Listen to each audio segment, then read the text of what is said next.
ازيكم يا جماعه، انا يوسف عثمان، وانا بعتذر لكل واحد فيكم بصراحه شتمني في الكومنتات انا وخالد ان احنا مش بننزل حلقات خالص. بس لازم تفهموا ان احنا ورانا مشاغل في الحياه. انا بصور مسلسلات لرمضان، وخالد عنده جاله عقد عمل في دبي، فاحنا مش فاضيين. زي ما انت وراك برضو امتحانات وبتقعد على القهوه وابوك بيفشخك، فاحنا لازم تفهم ان احنا بني ادمين زيك ورانا مشاغل في الحياه. اتفرجوا عليها من فضلكم والنبي، بس ما حدش يشتمني. عامل مسلسلات غادة عبد الرازق الخنكه، مي عز الدين وعد، والميزان، ناس كتيره فشخ بس يشوفوه يعني.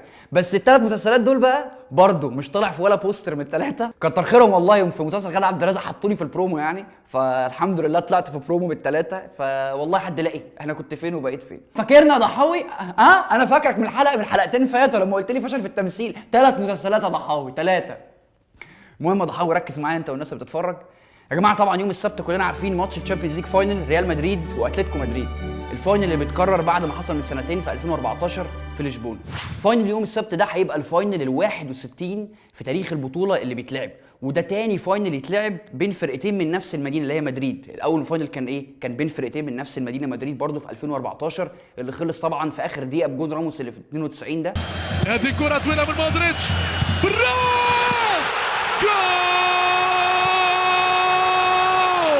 بس بصراحه كانت هتبقى نتيجه قذره قوي ان اتلتيكو تكسب 1-0 بقوم جول يعني حرام يعني. لو راموس في الدقيقه 92 خلص اللي بتاعه وبعد كده حطوا الثاني والثالث والرابع. ده الفاينل ال 13 اللي مدريد بتلعبه، ريال مدريد بتلعبه في اليوروبيان كومبيتيشنز كلها. وده الفاينل الثالث اللي اتلتيكو مدريد بتلعبه، لانها لعبت في سنه 74 لعبت بايرن ميونخ. كان زمان لما الماتش بيخلص تعادل في فاينل بيلعبوا ريبلاي تاني، فهم اتعادلوا 1-1 مع بايرن ميونخ، وماتش الاعاده شال 4-0 يعني. فده ثالث نهائي يعتبر او ثاني نهائي على الورق بيلعبوا اتلتيكو مدريد. ومفروض بقى رجاله سيميوني تعمل حاجه يعني. يا يوسف سيبهم من اهو اسعار تذاكر الماتش عندهم بتبدا في الماتش الفاينل ده من 70 يورو ل 400 يورو. 70 يورو ده اللي هي الدرجه الثالثه عندنا مثلا، و400 يورو اللي هي المقصوره. ال 70 يورو بتاع الدرجه الثالثه دي وصلت ل 2400 يورو اللي هي بالمصري تعمل لها، احنا حسبنا يا جماعه الحوار ده بس انا بمثل يعني.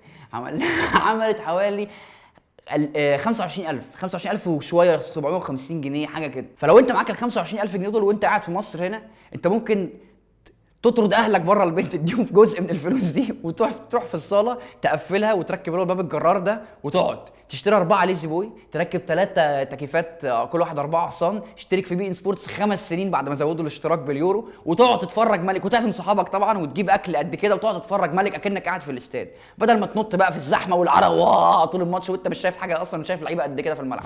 اخر اخبار الفرقتين انه في ريال مدريد كريستيانو رونالدو خرج من التمرين وما كملش التمرين بسبب ان الالام اللي هي بتجيله في اوتار الركبه دي اتجددت تاني. وطلب من زيدان ان هو لحد يوم الماتش او لحد ليله الماتش الجمعه يفضل يتمرن لوحده ويتمرن تمرينات خفيفه جدا. بس رونالدو طلب كده من زيدان عشان هو خايف انه يحصل له زي ما حصل له في 2014 لما كان عنده اصابه شبهها شويه بس في غضروف الركبه، واضطر انه يلعب عليها وياخد في حقن، ولعب اخر ماتشين في الدوري وماتش الفاينل قدام اتلتيكو بالاصابه دي، وده اثر عليه في مستواه في كاس العالم. فاحنا داخلين على يورو، والبرتغال السنه دي في اليورو عندها تشكيله كويسه.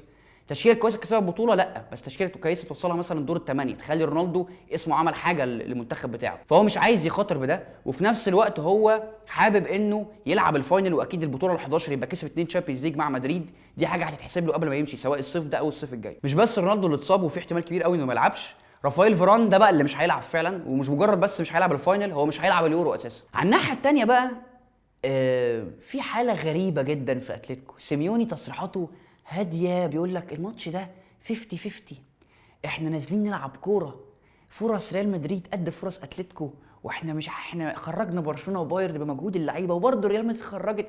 في حاجه غريبه، الراجل ده محضر حاجه، هيلعب باوبلاك مهاجم ولا ايه؟ ما تفهمش هيعمل حاجه. برده مش بس كده لعيبته، فليب لويس طلع قال لك الماتش ده مش ماتش انتقام ل 2014، احنا بنلعب عشان نكسب بطوله، و2014 دي خلاص ماتش في التاريخ.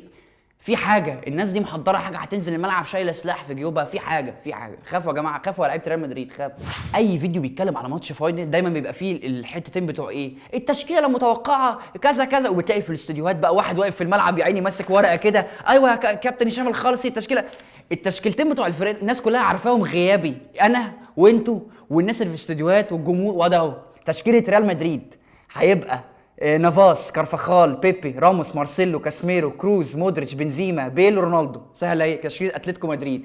اوبلاك، خوان فران، فيليب لويس، جودين، خيمينيز، اجوستو فرنانديز، كوكي، جابي، سول، توريس، جريزمان. فكل الناس عارفه التشكيله، والفيديو ده مش معمول عشان اقول لك والتحركات في الملعب، لان كلنا عارفين الماتش ده هيمشي ازاي. مدريد معاها الكوره، هات يا ابني الكوره كده، هات يا ابني الكوره كده، حاول ترفع. اتلتيكو كلنا عارفين الماتش ده هيمشي عامل ازاي. الماتش ده لو الفرقتين لعبوا بالتشكيلتين اللي قلنا عليهم غيابي دول، في حاجات زي مواجهات لازم نركز عليهم جدا. هنقول جريزمان وبيبي، لان كده اتلتيكو لما بتلعب على المرتده شفنا جريزمان عمل ايه في بواتينج، شفنا جريزمان عمل ايه في بيبي في السنين اللي قبل كده، هو وتوريس لما كانوا بيخطفوا في الماتش بتاع الكاس اللي هو خلص ولا الدوري اللي خلص 2-2، وتوريس خطف جون في اول الشوط الاولاني واخر الشوط واول الشوط الثاني. فجريزمان في المرتده مع بيبي، لان راموس هيطرد كده كده، فنشوف بيبي هيتعامل معاه ازاي. دي اول حاجه. ثاني حاجه كروز ومودريتش، وقدامهم من الناحيه الثانيه كوكي وسول، وان كوكي وسول هيبقوا مشغولين اكتر بالواجبات الدفاعيه عن الواجبات الهجوميه اللي هيعملها كروز ومودريتش، ان هم يوزعوا اللعب.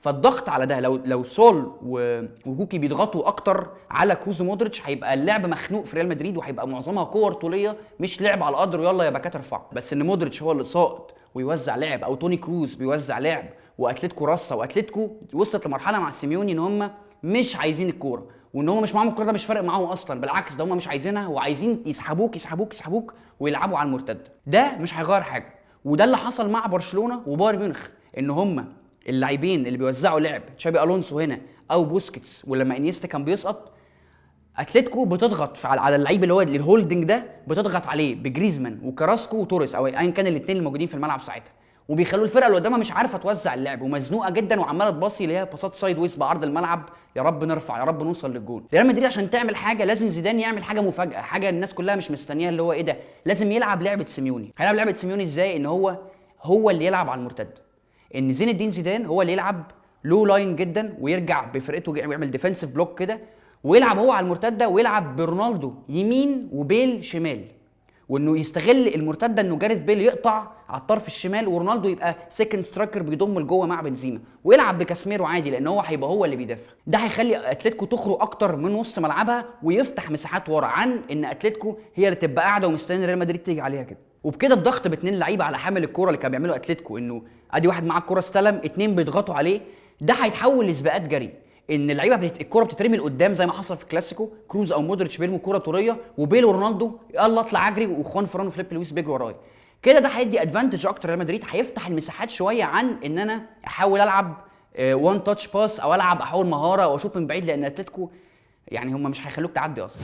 المهم يعني سيبك من الفاينل ده، اتفرج عليها في رمضان. انا عامل 3 مسلسلات نقولهم تاني يا جماعه والنبي عشان اتعرف: غادة عبد الرازق الخنكه، مي عز الدين وعد، والميزان اللي انا في ناس كتير فشخ وانا الحمد لله الميزان ده يا جماعه حاجه هحكي لكم قصه قصيره في 10 ثواني. برومو في كل الممثلين اللي في المسلسل ما عدا انا، قلت لهم ده انتوا حاطين استاذ احمد صيام واستاذ بيومي فؤاد، لكن كل الناس ما عدا انا، مع ان انا دوري مهم والله، بس الحمد لله. حاولوا ما تشتمونيش بس، يعني حاولوا ما تشتمونيش، واكتبوا لنا في الكومنتات شايفين الفاينل ممكن يمشي ازاي، وهل بقى سيميوني هيرص الرصه ويفرش الحصيره ويخش جوه اكسترا تايم ويلعب على ضربات الجزاء كمان، ولا ريال مدريد تخطف؟ ولو ريال مدريد خطفت بدري شايفين الماتش ممكن يمشي ازاي؟ اكتبوا لنا في الكومنتات، وهنحاول ان احنا يبقى فيه لايف تويت مع الماتش، والماتش شغال يوم السبت ان شاء الله. وبس كده، باي باي يا جماعه، ونشوفكم في اليورو. واسفين على تقصير الحق ده. ايه تقصير الحق دي؟ مش عارف هي صح، انا اقصر في حقك بس الجمله غريبه قوي. باي باي يا جماعه، ونشوفكم في اليورو.